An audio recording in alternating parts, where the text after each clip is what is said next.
Hello and welcome to a short look at our results for 2018. I will first give an overview, then Stephen Pearce, our Finance Director, will cover the detail, and I will then come back and reflect on our progress and growth prospects. First, safety.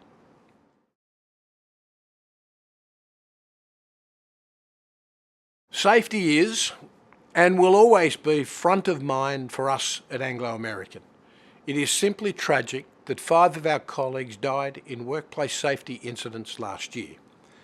As a matter of urgency, we've launched an Elimination of Fatalities task force to further interrogate the causes of fatal incidents at a more granular cultural level, to better understand how we can manage fatal and catastrophic risks. We are determined to deliver zero harm for all of our people at Anglo American. Our total recordable case frequency rate for the year does provide a picture of our progress with safety more broadly, achieving an all-time low injury frequency rate for the year. However, we should not be experiencing major safety incidents, and we have demonstrated time and time again that we can operate incident-free for long periods. Looking at our financial performance, 2018 was another solid year for us. We are delivering consistently with a further 4% increase in underlying EBITDA to $9.2 billion. Our commitment to disciplined capital allocation and our efficiencies across the business have helped to strengthen our balance sheet by more than $10 billion over the last 3 years, with net debt reduced to $2.8 billion at the end of 2018. This strong financial result derives from our cost and productivity improvements in the underlying operations and better than expected prices for many of our products. When we look back to the business in 2012, we are now producing 10% more product on a copper equivalent basis from half the number of assets.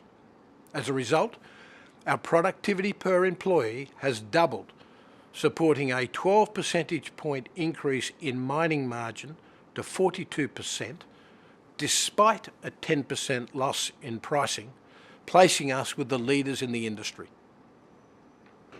Stephen will now provide more detail on the financials.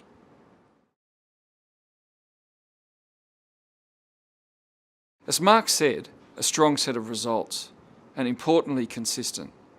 This is what we are trying to achieve with a business: a run rate, a rhythm, built off strong fundamentals, built off the operating model and a strong balance sheet, a consistent base for disciplined growth. So the journey continues, starting with EBITDA of $9.2 billion, a 4% increase on 2017, despite a significant headwind from the suspension of operations at Minas-Rio. This partly offset the $1 billion of benefit we saw from prices and exchange rates. During the year, we generated $3.2 billion of attributable free cash flow, and our return on capital employed for the year was 19%, well above our targeted through-the-cycle level. And as we said we would, we've continued to strengthen the balance sheet, reducing net debt to $2.8 billion, a 37% reduction on the prior year. Profit attributable to equity shareholders increased by 12% to $3.5 billion. We are proposing a final dividend for 2018 of 51 cents per share, in line with our policy of 40% of underlying earnings. Looking at cost and volume improvements, we achieved a net $0.4 billion against our original target of $0.8 billion. We actually did deliver the target, but lost $0.4 billion to above inflation increases in oil and other energy costs and a build-up in working capital. This build-up is expected to largely unwind during 2019. Over 6 years then, we've delivered $4.6 billion of annual underlying EBITDA improvement from costs and volumes. This has generally been achieved without additional capital, so we have continued to improve our ability to generate free cash flow and increase returns from existing capital employed.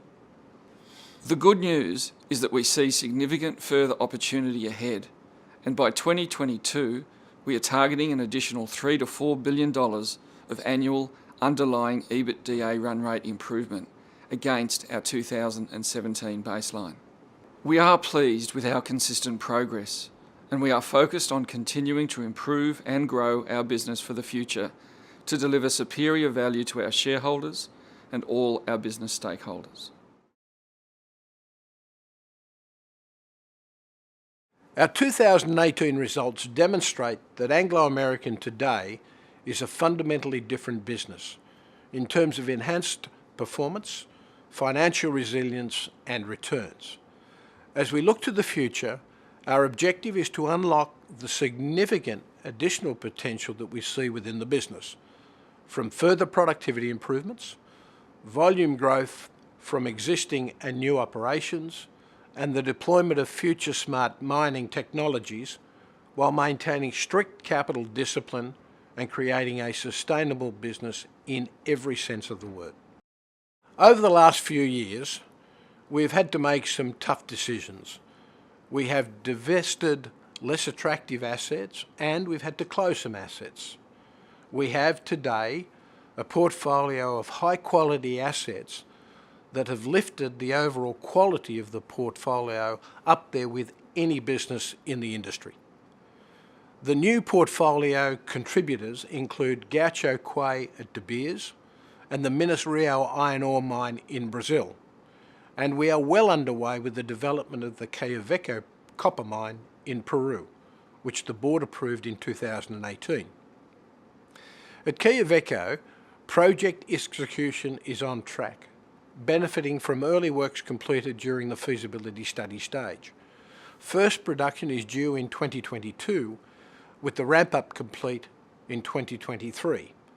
The project will deliver around 300,000 tonnes of copper per year on average in the first 10 years of operation. Other attractive, high-return, fast payback growth options within our portfolio include the Collahuasi copper mine in Chile, the Moranbah Grosvenor metallurgical coal complex in Australia, and in Namibia with De Beers marine operations. We are also looking outside our existing footprint with a revitalised resource discovery strategy that will form the basis of our longer-term production profile. Our ability to grow and prosper is a function of the support from our employees, our shareholders, and our wide array of stakeholders. For our stakeholders, their experience of our business is critical to our ongoing social licence to operate. Sustainability is not some nice to have or add-on. This approach to business has long been at the heart of who we are at Anglo American.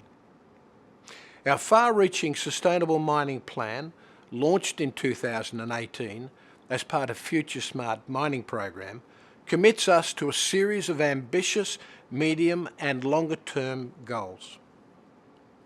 These goals relate to three major areas of sustainability aligned to the UN's 2030 Sustainable Development Goals, and are what we call trusted corporate leader, number one, healthy environment, number two, and thriving communities. While our environmental goals will rely on many of the technologies we are beginning to deploy, we are also thinking innovatively to create regional ecosystems of sustainable economic activity in partnership with appropriate development experts. This is about acting as a catalyst in what is collaborative regional development. Taking a step back, we have a clear asset-driven strategy. We have world-class assets with highly attractive and well-phased growth options within our existing portfolio. Our portfolio plays to the right macro themes as well, for an electrified world, a greener world, and a growing global middle class and therefore consumer-driven world. And we combine our portfolio with our leading capabilities through our operating model focused on getting things done the right way, our future smart mining approach, which is innovation and sustainability working together, and our customer-focused marketing model. With our strong balance sheet, we are driving competitive returns for our shareholders, and we are committed to creating sustainable value for all of our stakeholders. Thank you.